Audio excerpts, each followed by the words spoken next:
Assalamualaikum warahmatullahi wabarakatuh. Nama saya Delina Rahmatillah Mariani dari Ilmu Pemerintahan kelas B. Di sini saya akan menjelaskan tentang konsep Islam moderat. Nah, moderat sendiri itu berasal dari kata bahasa Arab, dari kata wasatiyah yang merujuk pada surat Al-Baqarah ayat 143. Nah, wasatiyah itu atau wasit ini adalah umat atau kelompok tengahan. Nah, Islam wasatiyah ini di Indonesia adalah Islam tengahan.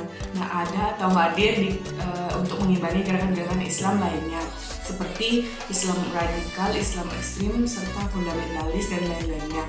Nah, tren ideologi Wahabi ini dan Salafi wajahnya hanya satu. Lalu di Arab itu paling banyak Salafi.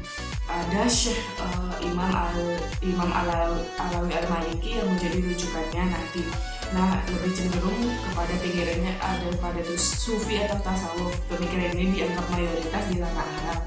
Lalu ada seorang Abdullah bin Malik yang menyerang Syekh ini karena perbedaan pendapat sampai dijadikan seminar dan kitab yang berjudul Dialog dengan Syekh Alawi Al-Maliki untuk menolak pikiran-pikirannya yang sesat.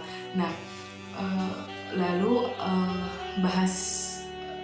bahasa provokasi ini sering dikaitkan dengan di Indonesia dan tidak akan menjadi kedamaian jika ada di Indonesia. Pada zaman ulama-ulama, jika berdebat mereka tidak akan berbicara dan dialog tersebut bisa menjadi dua kitab Alawiyah Al-Maliki dikecualikan karena mayoritas.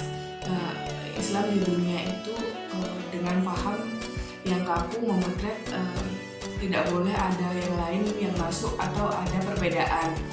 Lalu disitulah wasatiyah ada dikarenakan sebagai penengah.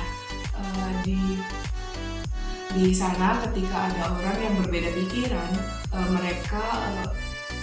mereka sampai di penjara. Mereka menempuh Indonesia karena watak Indonesia yang bagus.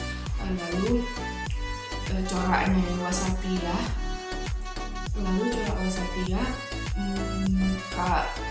Karena yang pertama adanya dua pilar penjaga bangsa atau negara adalah umat Islam yang terartikulasi dalam dua organisasi yaitu Muhammadiyah dan NU. Lalu NU sendiri itu mengatakan gerakan Islam yang wasatiyah atau moderat. Nah, Muhammadiyah juga meneguhkan Islam yang wasatiyah. Jika tidak wasatiyah, mereka akan saling menyalahkan satu sama lainnya. NU memaknai Islam sebagai syariat. NU menjelma dalam fikih, iman, serta konsep akidahnya. Dan siapa kitabnya yang boleh dikaji. Lisan dalam NU dijelmakan nilai-nilainya kebaikan dalam tasawuf. Muhammadiyah juga melahirkan satu kesimpulan yang disebut MKJH. Nah, poin-poinnya ada 5. Muhammadiyah juga paham agama. Nah, dari Islam yang sangat utuh itu mereka menyederhanakan menjadi 4 aspek, yang itu akidah, ibadah, muamalah duniawiyah, serta akhlak. Hampir sama dengan NU. Nah, Indonesia sendiri itu kenapa dinanti? Karena pertama, umat Islam yang paling besar di dunia itu ada di Indonesia. Lalu siapa yang akan ditopang? Hanya ada 2, yaitu NU dan Muhammadiyah. Nah, kenapa sih 2 itu yang wasatiyah? Karena satu hadis yang dirumuskan dalam 3 konsep teologis akidah, fikih dan akhlak yang ada dalam NU dan Muhammadiyah itu dalam bidang keimanan dan umat di Indonesia itu wasatiyah. Fikih marhabnya itu di Indonesia itu paling banyak Syafi'i. Fikih pertengahan itu wasatiyah. Lalu kenapa sih? Karena pertemuan antara Imam Ahmad bin Hambal sama Abu Khalifah. Nah, Abu Khalifah itu berpikiran rasional, kalau Imam Ahmad itu berpikiran tekstual. Nah, Syafi'i itu di tengah. Nah, di antara teks karena teks juga dipakai, rasional juga dipakai. Lalu dalam Muhammadiyah itu dasar agamanya itu Al-Quran dan hadis, serta akal suci dan yang suci dengan Al-Quran dan hadis.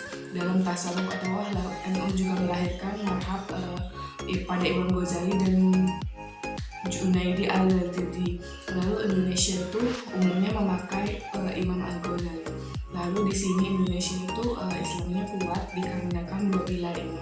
Namun memecahkan Indonesia itu karena adanya dua pilar tersebut yang tidak bisa dipecah. Nah, kenapa sih Islam Wasatiyah itu menjadi moderat, menjadi masa depan yang ada di Indonesia? Karena Timur Tengah itu tidak bisa menjadi seperti itu, dikarenakan Timur Tengah itu suka bertengkar dan terpecah-pecah. Hanya karena ada masalah sepele mereka bisa menjadi berpecah-pecah. Karena mereka juga kabilah. Nah, dan serta adanya Rasulullah itu mereka bisa menyelesaikan masalah. Namun ketika Rasulullah wafat, mereka itu tidak bisa lagi seperti itu. Lalu di Indonesia itu memiliki banyak perbedaan dan bisa bersatu menjadi NKRI. Atas